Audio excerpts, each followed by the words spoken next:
There are so many microphones out there, it's easy to get confused about which one you should actually buy first. I've bought and tested pretty much every type, and in this video, I'm going to show you 3 microphones that'll take your videos from sounding like this to this, without spending a fortune.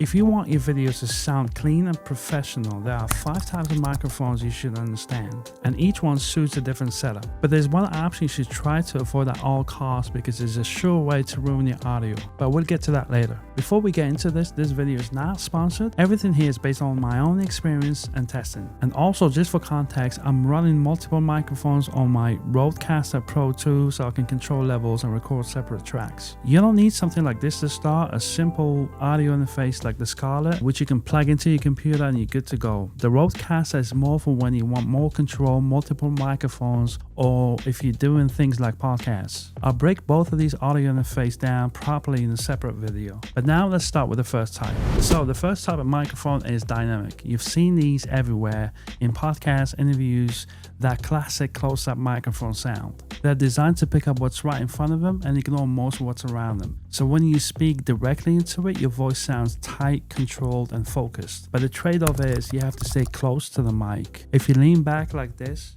or if you turn away, as you can hear, the audio drops very quickly. You see this sometimes in podcasts when someone moves away from the mic and instantly they get told to go back in. So if you like that rich, full sound, like radio-like sound, this is the type of microphone that people usually talk about. Now, this microphone comes in 2 main types, USB and XLR. USB is simple. You plug it into your computer and you're good to go. Where XLR is more of a proper setup, you need audio interface. So instead of microphone straight into your computer, it becomes microphone, audio interface, then computer or your camera. The downside of that is it adds more to your workflow and it adds a little bit to your cost. But don't worry about going deep into that now. I'll cover interfaces properly in another video. A good example of a great dynamic mic is the Shure SM7B.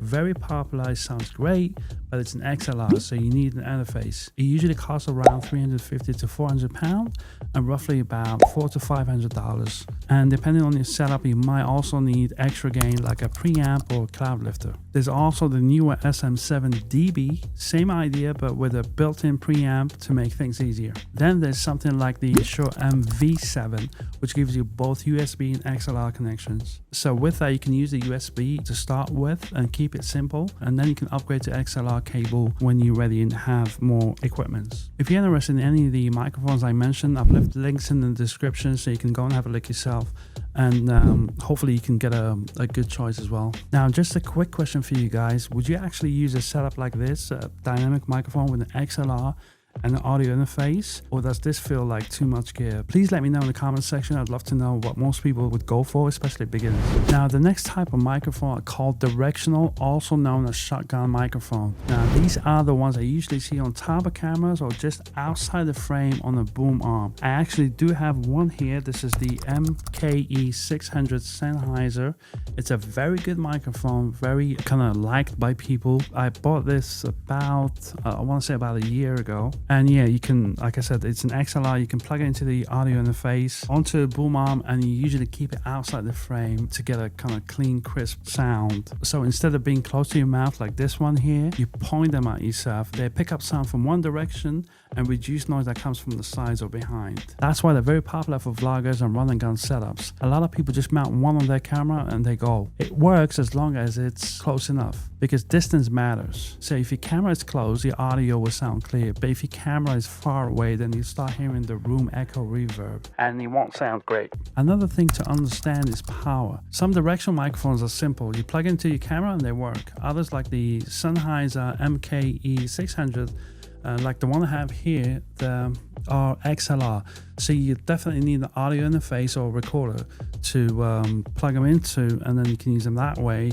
And this one here does have a battery, so you just basically, as you can see, you can unscrew the microphone like this, like that, and then here goes the battery there. Get it out. This works with one AAA battery, but make sure you have multiple batteries with you, especially if you do go out in the field to record, because I think they go through batteries quite quickly, you know. So I tend to usually have at least one pack depending for how long I'm shooting, just to make sure I have abundant battery. I've had it a few times where I was using them and they ran out of battery, and I didn't find out until I got back. I looked through the footage and realized that the sound was off. So if you want a clean look with no microphone visible in the frame, or if you're filming vlog style, then this type of microphone definitely makes sense. There's also another type of microphone called a condenser. I'm not going to go deep into this one here. I'll cover it properly in a separate video. But just so you understand where it fits, these are usually used in music studios, voiceover, and more controlled environments. They can sound very clear and detailed, but they can also pick up a lot more of your room. So if your space is not treated, they can actually make your audio sound worse. So that's why for most people starting YouTube, they're not always the easiest option to start with. Now, the next type of microphone I want to talk about is wireless lavalier microphones. This is what I use most of the time, mainly because it's simple, fast, and consistent. You clip it onto your shirt like I have it here, so the microphone stays close to your mouth wherever you move, and instead of pointing the mic at yourself, it's always in the right place. You've got a small transmitter like this one here with a built-in microphone that sends wireless audio to your receiver, which is plugged into your camera or your phone. And that's actually one of the biggest advantages, that you can plug it straight into your phone and start recording. Now, just to give you an idea how this microphone sounds like, this is what my voice sounds like using this wireless microphone.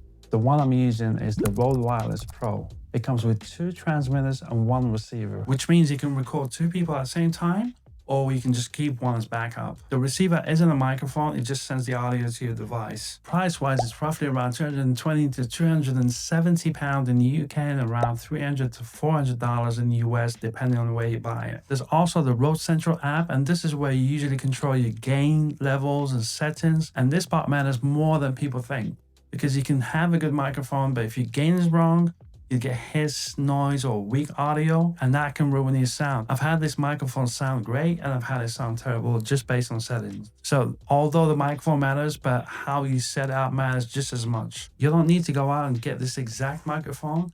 You can get really good options like the DJI 2 and the Small Ray system. They're both cheap and they're very capable. So remember, it's about the type of microphone, not just the brand. If you want something simple, flexible, and reliable, this is usually the easiest place to start. Now, before you go and buy anything, there's one thing a lot of people overlook. The microphone built into your camera or phone, it works, but it's not good enough if you want clean audio. It's usually far away and it picks up everything, and your voice sounds distant and the room sounds echoey as well. This is where a lot of people go wrong when they start making videos. A lot of times they want to upgrade the camera but ignore the sound.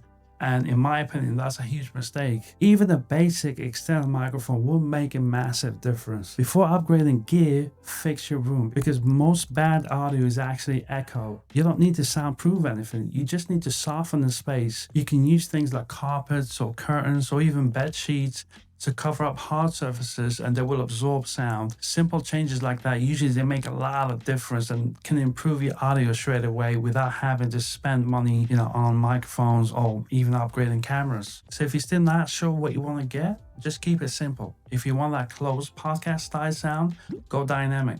If you want no mic in the frame, you can go for a directional microphone. Or if you want something easy to kind of get you started, I would say for most beginners, wireless microphone is the easiest starting point. So if you found value in this video, please like and subscribe. And if you want to improve your videos even further, check out the next video on the screen, and thank you for watching.